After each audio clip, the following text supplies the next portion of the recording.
Hashtag ask doctor John Watson type చేసి మీ questions అడగండి, తప్పకుండా రిప్లై చేస్తాను. ముఠా మేస్త్రి సార్, నా హ్యాండ్స్ మీద, ఫింగర్స్ మీద, థైస్ మీద, లెగ్స్ మీద చాలా హెయిర్ ఉంది, ఇదంతా డోనర్ ఏరియానా?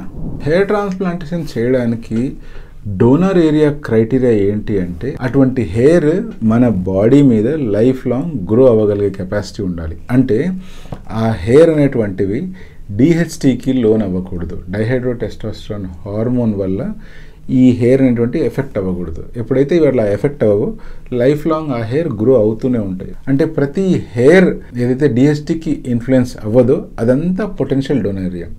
సో డిహెచ్టీకి ఇన్ఫ్లుయెన్స్ అయ్యే హెయిర్ ఏంటి అంటే ఓన్లీ మన స్కాల్ప్ మీద ఉండే హెయిర్, ఫ్రంట్ నుంచి బ్యాక్ వరకు, దట్ టు సెంట్రల్ ఏరియాలో. ఈ హెయిర్ తప్పిస్తే మన బాడీలో ఏ హెయిర్ కూడా డిహెచ్టీకి ఇన్వాల్వ్ కాదు. కాబట్టి బాడీ హెయిర్ అంతా డోనర్ హెయిర్ లాగా యాక్ట్ చేస్తుంది.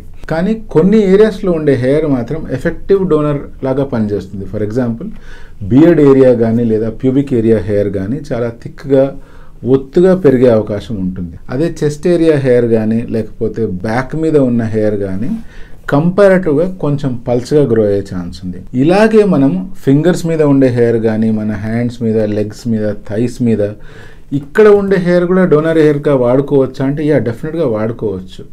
కానీ వీటి గ్రోత్ రేట్ క్రమక్రమంగా తగ్గిపోతూ ఉంటుంది. సో 100 గ్రాఫ్ట్లు ఇంప్లాంట్ చేస్తే ఎన్ని గ్రాఫ్ట్లు గ్రో అవుతాయి అనేటువంటి పర్సంటేజ్ చాలా తగ్గిపోతూ ఉంటుంది. సో నిజంగా ఇంకా ఎక్కడ డోనర్ ఏరియా లేదు అన్నప్పుడు డెఫినెట్గా లెగ్స్ నుంచి కానీ హ్యాండ్స్ నుంచి కానీ హెయిర్ని మనం కలెక్ట్ చేసి ఇంప్లాంట్ చేసుకోవచ్చు.